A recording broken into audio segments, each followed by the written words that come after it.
My name's John Basso. I love the intro. I've actually have a little more experience. I think I got to update my profile.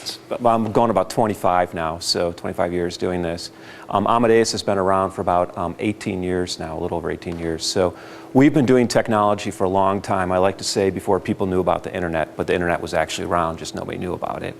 And we've done hundreds of projects spanning everything from mobile to enterprise systems. We work on the systems like the B-Cycle bike share program. We built that software, we manage that system. So a wide variety of applications.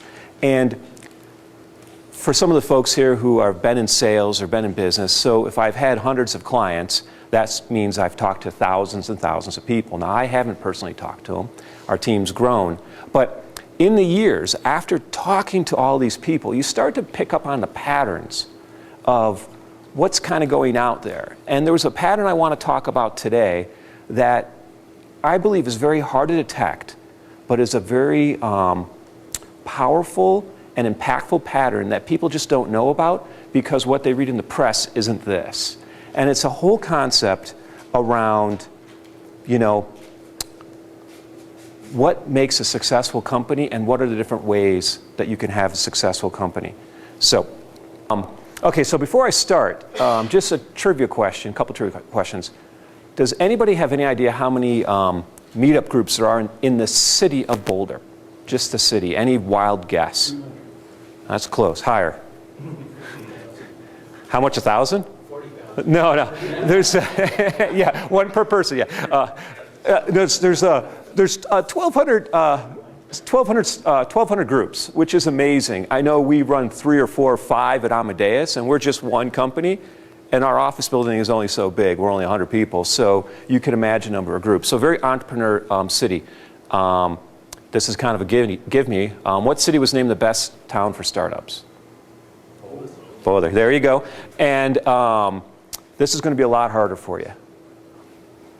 When you look, and this is actually published on the U.S. government's websites, what size do you think the U.S. government considers a small company, like what they're talking about when they talk small? 15 million. Yeah.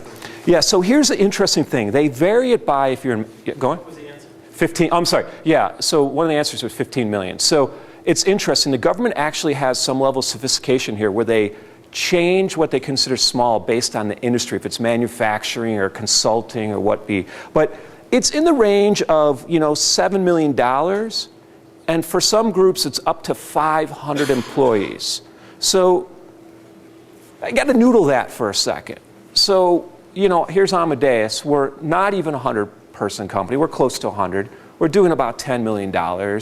And in their rankings, we haven't even hit that small category, right?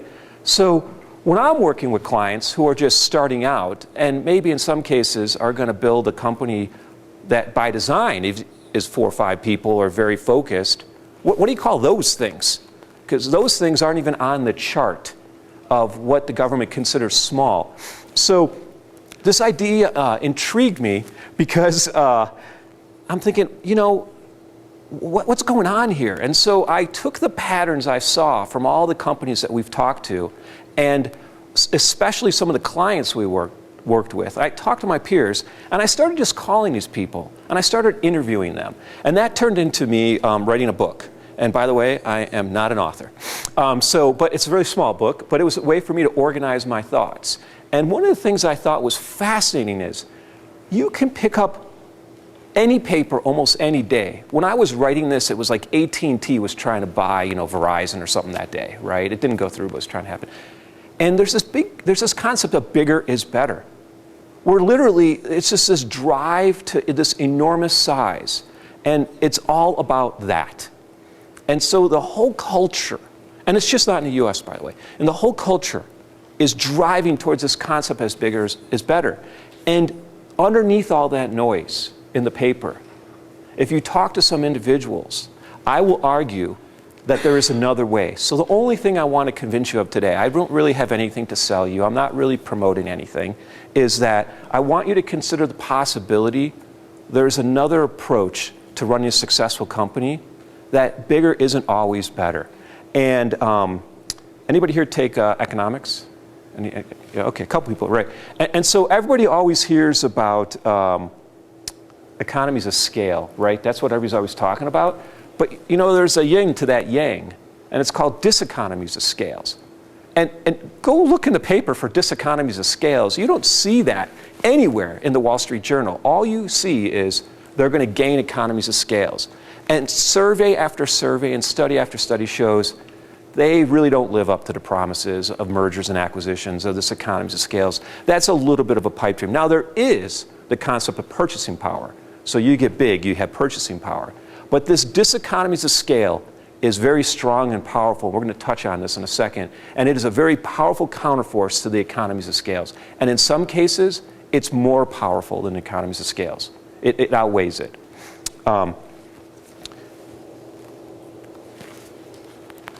So first of all, one of the things I think is essential from the people who I interviewed when I was writing this book was there was a lot of common things. They were all very unique individuals, but above all other things, passion was the thing they all had. And I think passion's a little interesting because for different people, they express it differently. And for myself personally, I think my parents misinterpreted my passion as being stubborn, maybe. That's what they would say, right? I would say I was passionate. So this slide's totally out of order, but I want to tell this story. So I knew on a certain day that I was going to go into computers. I just knew. I had this moment in my life where that was the day. I remember that moment. And from that moment on, my whole life, I tried to surround myself with computers and learn about technology. But when I started learning about computers, there wasn't a lot of computers. There wasn't computer science teachers per se. You couldn't go down to the store and really buy a computer that easily. There was a couple places you could do it. There was no internet. You couldn't order online. And so my dad said, well, this is kind of expensive toy. If you really, really want it, you save your money, and I'll drive you to go get your computer, right? Because he didn't know what this thing was, right? He thought it was like a calculator or something. So here it is. I'm saving all my money. I save all my money. I save $800. Now, this is $800, way back in the past. So I don't know what it would be equal to today, but a lot more than $800, right? So I got my $800. I'm like, Dad, I got my piles of 20s, right? I got my money. Take me to buy my computer. My dad's like, no, you're not going to waste your money on that computer thing. Computers are never going to amount to anything, right? So I was super passionate. So my dad wasn't going to do it. So at that point, I basically took off all my clothes, and I went outside and I stood in the snow. And I said, come talk to me when I could buy my computer. I'm not coming in until you take me to buy my computer, right? So here I am, this kid, right? I'm really young, stripped down to my underwear, standing, and this is the Midwest. This is not Colorado winter, right? I'm standing out in the ice and snow, freezing. And my parents are in there watching TV, and I can see them watching TV. And my dad's not going to move. And so we had this little stalemate. I eventually won, and I bought my computer. So that all turned out pretty well. But when you see passion, it manifests itself in different ways. And everybody will have a different way of expressing their passion. We'll talk about that later. But unequivocally, the folks who I call idea architects, the people running these small companies, which I call microcorps, they are all very passionate, even in the face of people telling them they can't do what they want to do. So let's talk a little about this microcorp. Since the government doesn't define it, we're going to have to define what a microcorp is. So you might recognize microcorps because they may or may not have employees. And the first thing people think is like, gosh, if you don't have employees, how big can your company possibly get? Well, I will tell you, some of the people that I interview have a very, very successful company with salaries well above most people, I think, probably in this room. And they have no employees or half-time employees or part-time employees because they've kind of figured out something. And when you're that small, unlike when you grow a company, especially to large scale, when you grow a company, it's about the process because you have to get a consistent process in place. But when you're a microcorp and you're talking about an idea architect, that person has to be highly skilled. They have to be good at something, or they have to be able to research something or do something, because you are leveraging the individual. You're not leveraging the process or the entity. So when I talk to these folks, they were good at a thing, but they were pretty good at a lot of things, much more so than an average employee at an average company. Because most companies, when you're working at, you get kind of pigeonholed, or you get specialized. But a person who's a microcorp, they might know how to set up their own retirement plan, they know how to set up their own health plan, they might not be a manufacturer, but they know enough to work their way through the manufacturing process to get the product built. So these individuals get highly leveraged. They also focus on profit, not size. So a lot of big companies are looking about, how big can we make our revenues? But when you peel it back, a lot of companies grow, and in their growth phase, or even when they're done growing, they could be 10 times bigger and still making the same actual dollar amount of money a lot of times. So companies tend to get bigger, but they don't tend to always get more profitable. That's a much harder nut to crack. So the small companies, the microcorps, they really focus on this profit thing because they really don't have a choice. And so their world is really focused on how do I get the most profit, not so much how do I make the most amount of money and then lose all the margin. They get very good at managing the ebb and flow of cash. How cash comes in and out of existence, how they pay for things, how they buy things. They get very good at this. A lot of them work on minimal investment. A lot of them are bootstrapped. They are just their ideas, and they just work their ideas at a slow pace, and they only spend the money they have, so they do a lot of internal funding or friends and family. And most importantly, they focus on the idea, not the company. So at Amadeus right now, we're getting to that size. It's all about the company, because we have to get the processes down. We got to get the procedures down. We got to make sure all the mechanics are right. When you're an idea architect, and you don't have to manage the employees, you don't have to manage the office building, you don't have to deal with the contracts and this, that, and the other, most of the energy goes into the idea, not into the mechanics. If I look at myself today, and when I interviewed people who ran small companies and medium-sized companies, very much so they didn't work anymore on the thing that their company was in business to do. They were talking to lawyers, and they were talking to vendors, but they weren't actually working on the idea that eventually spawned the company. They were no longer working. They were doing reviews and interviews and this and that. They weren't focused on idea. Idea architects focus on that idea. Yes? Your second item. Yeah. The individual. Is that a system enrolling others to get done what you want to? Yeah, we're gonna talk about that because so the question was, that's the second point there, leveraging the individual. How I understand is, was that to get other people to help you, or was that about yourself? And we're going to talk about that. So a lot of it is, what it's really important to recognize is, when you're it's really important that you can leverage yourself in any way possible, because there's just one thing to leverage off of, right? And so they get very good at maximizing their skills, the idea architects, and they really can do a lot with a little. And what I mean by that is, if you look at a person's day, and I have this in my book, of what they do in a day, their day is very efficient, and they get a lot done in their day because they're working on their idea, which is the last point. But we will talk about how to get other outsourcing and stuff to help you.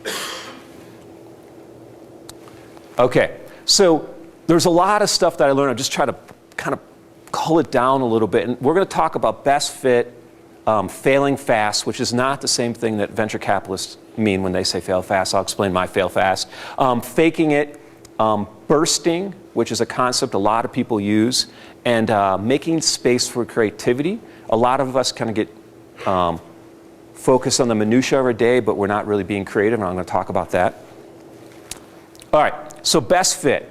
So this is a great time to be an entrepreneur, in my opinion. It's a great time to start one of these microcorps, because you can do things now that were very hard to do before. So first of all, the world has become very specialized, so you can make a specialized product that meets a certain group of individuals' needs, and you can exist in the marketplace on that product, right? You can build virtual products and sell them, so you don't have to deal with a lot of the complex logistics. If you do want to deal with those logistics, you can outsource that, so somebody else can do it for it. More than ever now, you can do very target, personalized marketing on a very reasonable budget. Most companies need marketing of some sort.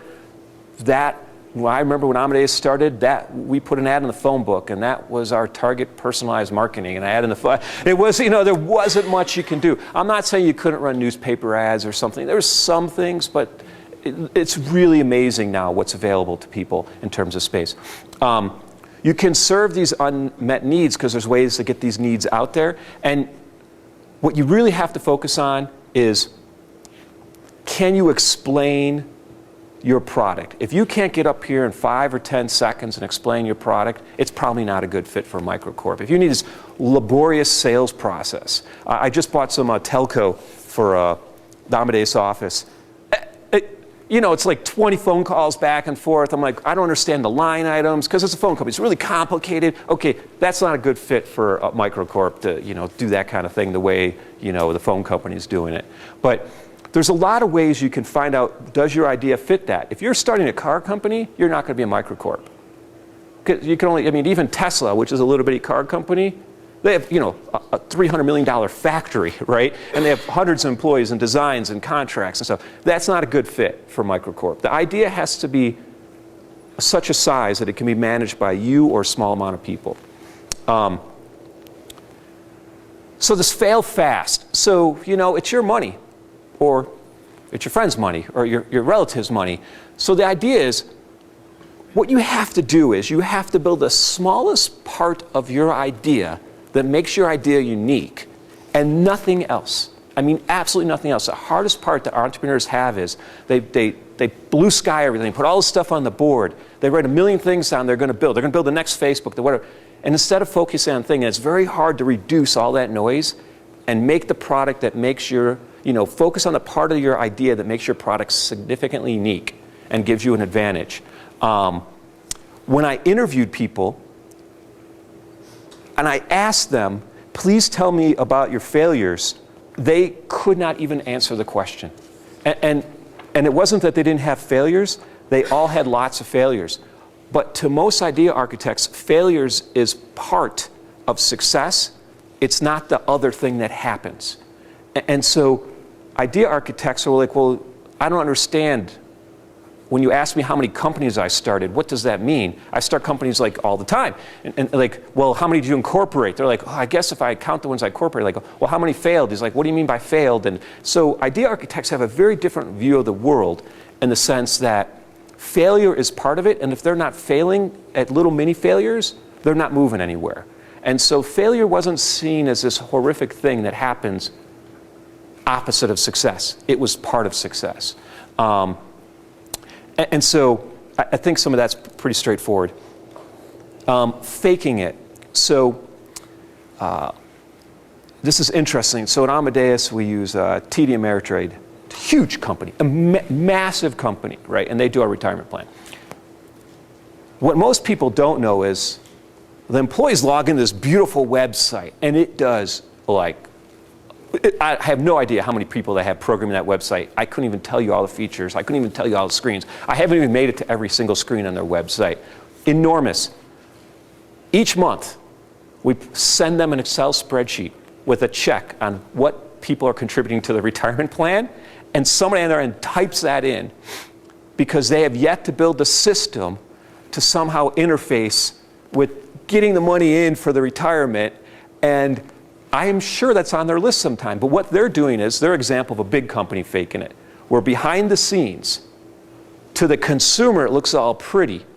But the reality is, it's not so pretty. So what idea architects are very good at is faking it. So they might have a beautiful website, and they might have an amazing product when you get in the mail. What you might not know is that in their living room, it looks like a train wreck as they're boxing this stuff up, right? And you might not know that, you know, they got a stack of bills they got to deal with over here. As soon as Christmas gets over, they're going to pay. So the trick with faking it is focus on what the public sees for where you spend your energy of what looks good. And then as time permits, you can come back and clean up the logistics. Even big companies today that are very successful use this sort of approach when they started out. It looks beautiful on the front and the back. And by the way, as the guy who builds the computer systems, I don't even want to tell you about your banks and other companies and your phone companies and what they're doing in the background, because I'm the guy who gets the page on the phone and wakes up at 4 in the morning who, you know, deals with all that stuff that's not working even remotely, right? So yeah, fake it, definitely. So this is an interesting one. So, you know, we have a new pope, and they one of the first, the Vatican was one of the first groups of folks to use this concept, I believe, that I call bursting. And the idea of bursting is, and they literally do this, locking yourself in. They brick themselves in. They literally wall the walls in. The idea is to isolate yourself away from all distractions and do not leave where you are until you are done. So a lot of people I talked with will do this. The comment would be like this: yeah, I'm getting a little older, so this is getting a little bit harder, but you know, I spent the last 2 days straight, you know, I went to my friend's house who wasn't home, who was on vacation, so I get away from my family. I spent 2 days, and I built this entire thing. I built the prototype. I got through this milestone. So the idea is to confine yourself, have a clear goal, make sure if there's more than one person, the decision maker's with you, and just stay put until you get it done. And I'll tell you, I use that approach personally when I was writing the book and other things, because if I just have to kind of slot it in my day, it doesn't happen, right? So this whole idea of just locking yourself up till you're done. So a lot of people I talk with, they had this approach where they would go away, send their family away, all sorts of different techniques to get this done, where they would literally not leave until they were done. And you hear about this in programmers, where they have these kind of marathon sessions where they're working 2-3 days in a row and they kind of get something done. So, but it happens in all the industries. The other thing, which was a challenge for a lot of the idea architects, is until they got control of their own schedule in their day, meaning if they're working another job or have other commitments, they found it very hard to be creative. They were creative people. All the people I talked to were creative, except the creativity never came out when they were going from meeting to meeting to meeting, or doing one task, the next task, the next task. So they all invented different ways of being able to tap into their inner creativity. And so, for example, one guy I talked to, he put a recorder near his bed. And whenever he had an idea, he would just hit the button and record it. So he didn't have to find a pencil and get a light. Another guy went on hikes. Another person literally went on vacations, but it was just him and 1 or 2 people, and they did the work. So this whole thing about just freeing yourself up so your creativity can come out. So the next thing that was a common pattern was the idea architects don't see problems the way the rest of us see problems. And what I mean by that is, if they run through a pothole, they don't swear about that their rims are being bent and their car's busted. They're thinking, geez, I just went through a pothole. Maybe there's a gizmo I could make in the car that would signal somebody to let them know I just went through a pothole. If 10 cars went through a pothole, that'd be a great company to have to let the city know. Maybe I'll build that, right? So all their problems turn into opportunities. So when they're looking at the world and they're experiencing problems, they see those all as opportunities. If you go back and just do searches on the internet of a lot of products were invented this way. Velcro was invented this way. The guy was hiking, I forgot what year it was like in Switzerland, the stuff was, all the burrs were sticking to him. So he took one of those burrs, went home, put it on a microscope, and he's like, oh look, they got little hoops on them. I wonder what I could do with that. And he invented Velcro, right? Look, at that stuff sticks. And you look at the slinky and matches and all these other things that were invented. A lot of people saw a problem, and then they said, well, we could do something with this. I could solve this problem. So the idea is, all the problems are really just hidden opportunities for companies to form to solve those problems. Now I'm going to go back and talk about passion again, because it was just so much part of the story. So a lot of people know about Steve Jobs and later in his life, but a lot of people don't know a lot about his earlier life. And when he was very young in high school, he had won some award or was in some club, and they were actually at Hewlett-Packard on some kind of field trip sort of thing. And he was building something, needed a part. He literally walked up to the president, Hewlett, and said, hey, I need these parts. Like, he's a high school kid, broke out of the thing, walked up, and Hewlett was so like flabbergasted. This kid like came up to him with so much passion that he gave him the parts, right? So Jobs can go start building something when he was very, very young. A lot of people know about this guy, Bill Gates. You might not know about when he was a kid. When he was younger, once again, they didn't have a lot of computers, so the Mothers Group had like literally a garage sale sort of thing, made enough money to buy a terminal, not a computer, a terminal. Then they bought computer time on a mainframe, and he used that time. So then they ran out of time because he was really interested in it. So of course, what does he do next? He hacks the system, exploits the bugs to get more computer time. Okay, then what happens? He gets caught hacking the system, exploiting the computer time. So at most point, people will be like, oh, I'm busted now. No, he proposes to the company, let me fix those bugs in exchange for computer time. So, you know, he wasn't going to stop. I mean, you could put a train in front of him. He wasn't going to stop, right? So he had a lot of passion around that.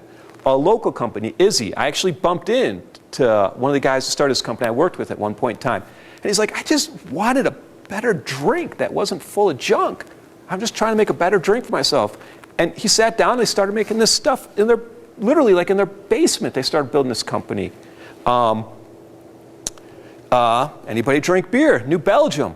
These guys are local. Same thing. They went overseas. They thought, this is great beer. What am I going to, why don't we have beer like this? They came back home. They were brewing beer in their basement and selling beer from their basement, which I got to believe broke like, I don't know how many laws when you do that. But that was, and it was just their thing. And they just kept on it. So, you know, you see in successful people, regardless of the size of their companies, this overarching theme of this passion, and people in the face of everybody telling them they can't do it or why they shouldn't do it, them just proceeding on and building these companies. I want to make sure I leave enough time for questions. Everybody has any questions? The thing I didn't mention is, you know, a lot of the people I interviewed didn't actually want me to use their name. And it's not that they were paranoid. It's just that they were afraid somebody was going to discover what they had discovered, and they want to kind of fly underneath the radar. At some point, the companies get big enough, and that just is no longer possible anymore. But there are people sitting at tables next to you, eating a burrito, when you're eating a burrito, who are these people, who are very successful, who may dress like you differently, you can't tell.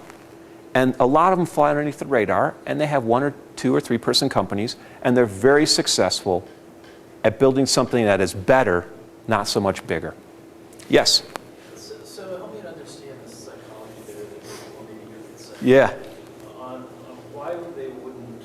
So the question is, why don't they want the publicity? So it's interesting because at Amadeus, when we talk to entrepreneurs, a lot of entrepreneurs by design are very much outgoing. They're very, they're extroverts, right? They're very like this. They do this with their hands like I'm doing, right? They're out in the field. They're promoting their idea. But what I discovered with the idea architects is kind of a scenario. They are promoting more the product than themselves.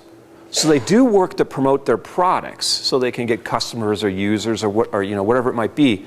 But it's less about them and more about the product. And in a lot of cases, they won't even put their company on their LinkedIn profile. You know, they kind of stay low because they don't want other companies that are competitors to see how they put together the pieces in an ultra-efficient way.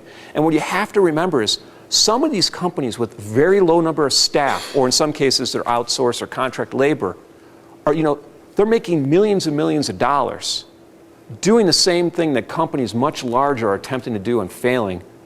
And so they don't want kind of the secrets because they know they can't defend them and they don't have all the IP in place all the time. And so they're trying to keep under the radar. So I went back and I recalled some of the people because, you know, some time has elapsed. And some of them are getting a little more comfortable sharing now that they've got some fortification or they got some intellectual property protection, which we'll talk about next. And so they have a little bit more safety. But it's more about the product or the service than it is about them. And you know, in today's world, a lot of the companies are really about the person. It's Steve Jobs, it's not Apple, right? I don't know the relative mentioning of his name versus his company's name, you know, and people are afraid, will Apple make it without Steve Jobs? You know, it's about him, right? It's about Larry Ellison. It's about these big kind of outspoken representatives, but they have big personalities. So the idea architects were a little more humble, they were a little more focused, and they were just, as long as their product was successful, that was what made them happy. They didn't have to have the fame side of it, you know, the publicity side of it. But it's a good question because where I first found out about it, because I was unawares, I'm like, so I can put your name in the book. He's like, can you just use my first name? I go to the next guy, I'm like, can I use your name? He's like, yeah, you know, I'm going up against these big companies, you know, it's like, I prefer they not be able to find me, right? So it was an interesting psychology because I was not expecting it. Because a lot of folks we work with that are kind of in the smaller size company, a medium-sized company, they understand how important promotion is, and so they're always just constantly promoting. They can't turn it off. So this, yeah, it was an interesting psychology thing, but it was kind of refreshing because when I was talking to people, there's no ego in the conversation. Yes, question. Yeah, so the comment was, companies are like, geez, am I really good enough to compete against, in Izzy's case, Coca-Cola, right? I mean, I think Pepsi eventually bought them or somebody bought them. But the idea architects are well enough aware of their competition, so they're kind of waiting sometimes for the right moment. And to be clear, some of the folks I talked with, this is a little crazy part of the conversation. They got a little confidence in their business and they went to venture capitalists or they went to equity funds. And, some of them said, well, your idea is no good. And they're like, well, I'm making, $1 million a year profit, with one person, 2 people. And like, that idea is no good. And they like the confusion. But what the venture capitalists were really saying is, this idea is no good for me to make into a $100 million company or a $1 billion company. And so that's why it's a different kind of thing. Because you can have this very successful company that's very profitable, that's actually very fulfilling to work at, because one of the big dilemmas, and I'm sure DaVinci's probably had some talks around this, one of the big dilemmas of owners of companies, there comes a point in time they no longer get to do the thing they're good at because they're running the company. And the idea architect dodges that whole problem by keeping it small enough where they actually get to do the thing they're good at. So they are very excited. Does that happen to you? I relate to that. Yeah, so the idea architects somehow find a way to hold on to their time and their calendar and schedules, and they don't have all those interruptions and meetings and whatnot, and they focus on what they're good at. So they tend to have this very high level of job satisfaction, even more so than people that own small businesses or medium-sized businesses, because they're controlling their environment. And what I mean by that is, I'm sitting up here speaking right now. I actually did this last presentation. I counted my emails when I started the presentation last time, and when I ended, I had gotten like 40 legitimate emails in a 1 hour period of time. Idea architects don't have that, because they don't have anybody to email them, honestly. I mean, they have a couple employees or some vendors or contractors, but their scope of things that they're dealing with tends to be a little bit smaller. And so they control their calendars, they control when people communicate, they control the communication. So that allows them to manipulate their day and work on the things that that are important, not so much that are the firefights that most companies, small, medium-sized, have to deal with all the time. So the job satisfaction of the idea architect was very, very high, very, very high. And when I interviewed small businesses, it was actually quite low when I called clients, because the companies were all transitioning and the owners were all stressed because they could no longer do the thing they were good at because they were running the company. Which is, by the way, not always the thing that they're good at, right? So yeah, but it's an excellent point. Yes? It seems like a lot of times too that when they have these idea architects, they bring in someone smarter than themselves to run the company, and you see that with like Craigslist, where Craigslist is kind of a developer and runs somebody else. Yeah, I think that's a very wise move if people are aware enough of their own abilities or lack of abilities or the kind of situational awareness of the company. The trick is a lot of small companies aren't actually viable. And what I mean by that is without the extraordinary effort of the owners of the companies would not be able to exist. And so it's very hard for the owners to step to the side and relinquish control to people who might not have the passion or the same amount of skin in the game or whatever it might be, and still generate enough of the profits to run the company. So there's that little bit of dilemma there where a lot of small companies, and that's why Republican, Democrats, liberals, conservatives, they always say small businesses are what drives the growth, because those small businesses are doing things that are insane and actually probably illegal to make employees do to get the businesses going. Anybody who's built a small business kind of knows that. And so I think that's a wise move if people can get the company profitable enough to make that transition. And I think that's one of the things I give Bill Gates the most credit for ever, is he stepped out of the way. And he's now going to go do something else, and he let other more people with better skills or whatever do that, and he put together a plan to get himself out of that job. Where other large companies, they don't do that. And they wait till some horrific event occurs and the people get, fired or the board kicks them out or whatever it may be. But that sidestepping thing, I mean, at some point in time, some of these guys running these companies, the money is not the problem, right? They have more than enough money to let somebody else do it. So any other kind of questions? Yes. Yeah, so the question was, some of the primary things is people are driven by passion to develop their ideas. I definitely think some sort of skill is involved. It might not have to be in the direct thing, but you have to be able to not only develop the idea, but do a lot of these other things. So anybody who's run a company or even just run a little business, it doesn't have to be a company, they get kind of crash courses in legal, accounting, all this stuff. So there is a certain amount of skill. And what I would argue, and I have absolutely no science or evidence to prove this, is if you were to map the skills of like a business owner, not big companies, but like small microcorps, small companies, you'll find that that owner was initially very skilled at a thing. And that's what they built their business around. But then developed very quickly and had the aptitude to develop these other skills much higher than most people, even maybe doing those jobs professionally, even have. So let me give you an example. You might not know a lick about financing or interest or bank loans or any of that stuff. And you're smartly saying you got to deal with the banking. You have to deal with it. You go in, you're going to get the crash course in financing or VCs or whatever. And no matter how many books you read or whatever, doing it is, you're going to get the crash course. So 1 year after you go through that, you might know more than the average person working in the average finance department. Because your survival depends on it. So you have to have this primary skill, but then you also have to have this ability to quickly learn and go through these other skills. Has anybody ever worked for a company like over 50 people in here? Yeah, a lot of. Okay, have you ever had like a health plan? Okay, honestly, raise your hands if you understood your health plan.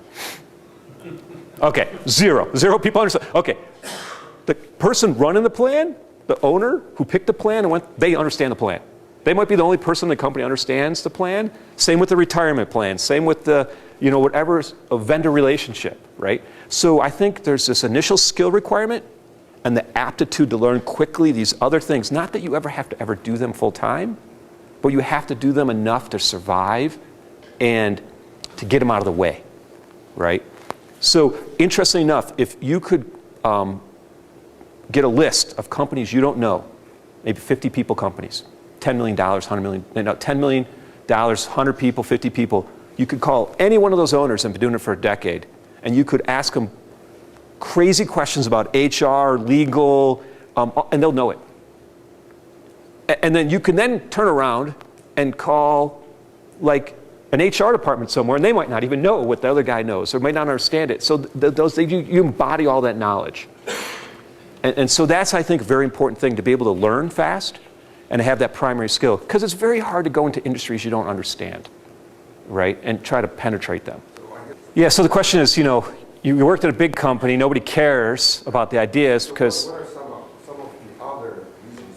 Is that one of the reasons? So why do people so the question, I think, boils down is, why do people start to try to do this? And yes, so I think one of the reasons people start companies is there's a certain level of frustration they may experience either in their life or at the company or just the environment around them. And they reach a point where they're like, I'm done. I can't take it anymore. I got to go do something. I can't take it, and I have to go do something about it. Because if you can't take it, you just quit your job. You don't do anything. But if you can't take it and you want to go do something about that, you go start the company. So it's basically you're saying, I think I can solve this problem in a better way. I can build a better product, or I can do something that the company I'm working at won't do. And I didn't go into it in here, but in the book I go into this. Most large companies no longer innovate. They're just, and people are like, oh, it's a horrible thing, but it's not really so horrible. And why I say that is because if you're a large company, people are relying on you to do something in a very consistent, reliable fashion over and over and over again. Think about the Boulder Hospital, or think about some hospital. You want to be able to show up, know the door's open, you can get in, there's a surgeon there that's going to operate you on if you have a problem, right? I'm not sure you want the hospital to be the place where they're innovating, new medical things or whatever, right? You're like, no. So, okay, now go to Microsoft. In the book, I put a list of all the things Microsoft has bought. And by the way, every big company is like this, Google, whatever. The list is enormous. You're almost thinking to yourself, what did they actually build? And so what happens is big companies are not really typically the place where innovation occurs. Now, there are some exceptions where they put an enormous amount of energy in to get innovation to work. And even in those cases, if you go look at those companies, they're still buying companies every other week. I mean, literally every other week. So innovation is very hard to happen at big companies because what they want is that methodical, repeatable process. So you got to go way on the edge sometimes to do innovation. So that's why it tends to happen in smaller companies. So that vibrant ecosystem has to exist of that innovation for the big companies to do really what they do. I mean, Microsoft, the list is enormous. It's like they bought Visio, they bought the IS, they bought the Explore. I mean, they just bought the whole list of things, right? And in some cases, they buy 2 or 3 companies that do exactly the same thing because they just don't want to lose. They just buy them all. They're like, I'll buy all 3 of them that are doing this graphics thing. I'll just buy them all, right? And so the innovation really occurs on a different part of the ecosystem. Now, there are some exceptions, but I bet if you unwound them, they're not as. So you have to go out and you have to build the thing that they cannot build in a way they cannot build it. Now, so let me give an example. Well, how can I ever compete with IBM, for example, right? Okay. I do not know what the minimum contract size is for IBM, but I've been in meetings where we've done work with them.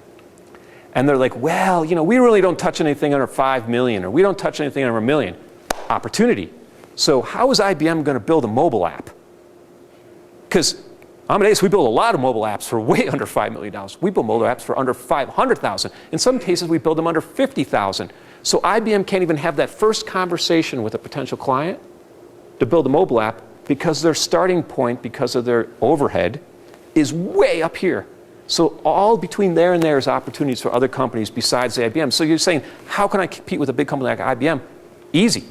They can't touch that thing. Now, there might be another thing that can't touch, another thing. And it's not that they don't want to, it's just they're not built to that. Because if you can build a $50,000 app, it might be hard to build a $500 million app. It's just different mechanics. When I worked at Anderson, you could call Anderson, and the next day, basically in any country you wanted, they could have 100 developers working on your product. I mean, I can't do that at Amadeus, right? That'd be my whole company, right? So to build a system to do that is very different than to build a system and be efficient at the bottom. And so that's where a lot of opportunity gets created. And you'll see a lot of ideas start really small, and then at some point the big companies will buy them and they'll kind of expand them. Does that make sense? Yeah, so the question is, you know, what's the exit strategy is what the common term. What's the exit strategy? So when I interview people, I find kind of 2 kind of thoughts on this. One thought was, some people were totally fine with selling the company, letting go of it, because they saw that as enabling them to go do the next thing. It was empowerment for the next thing. They're fine giving up the baby, letting somebody else run it.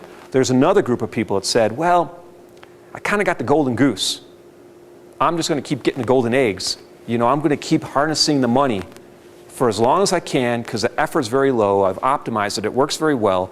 And I guess I could sell my company's making $1 million a year for $5 million, or I could just wait 5 years and get that $5 million, right? So there was kind of 2 mindsets there. But it was different when they sold because the selling was to let them go do the next thing because they thought, well, you know, I got a couple other ideas. Because that's one of the things. The hardest part about these folks is to kind of compartmentalize ideas and not focus on too many things at once. That was a struggle they all faced. It's like they would move from one thing. Like literally one guy I was talking to, he had this one website that he did very well with, and it was literally in the machine shop building his next idea at the same time. He was like building something on a machine with like routers and stuff out of metal. At the same time, he was working on this website. I mean, totally 2 different skills. And he was like, you know, I'm having a hard time.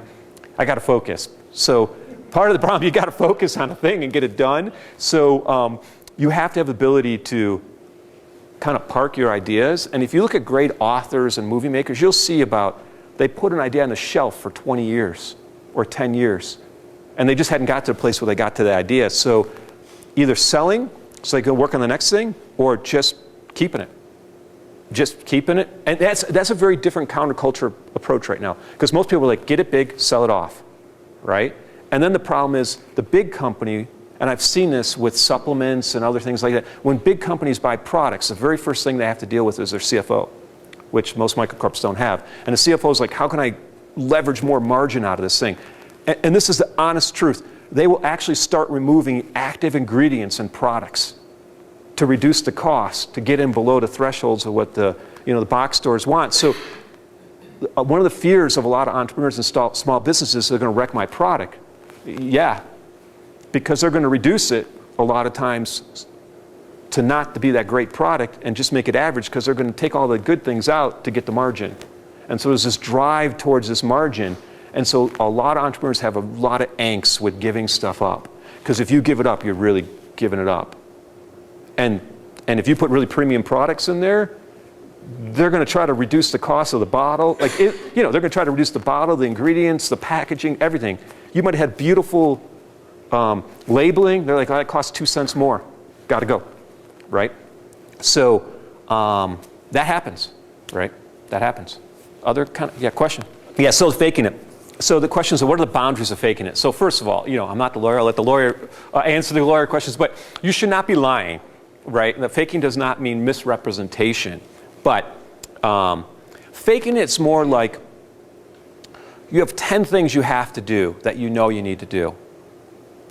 Do the ones that public face first, and then do the kind of back office logistics stuff second, unless your business is absolutely dependent on that. Because it always takes time to ramp and scale.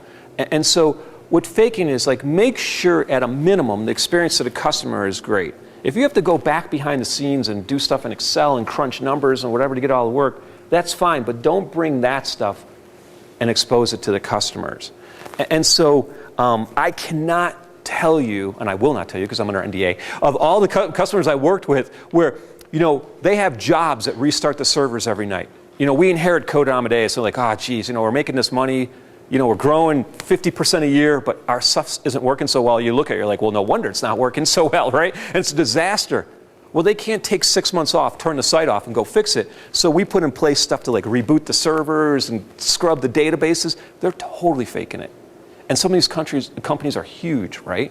And so they're cleaning up the back mess that they've created, but to the end user, they still get this beautiful experience or this beautiful product. But trust me, in the back end, I've worked with clients that every 4 hours their systems were crashing when they called us.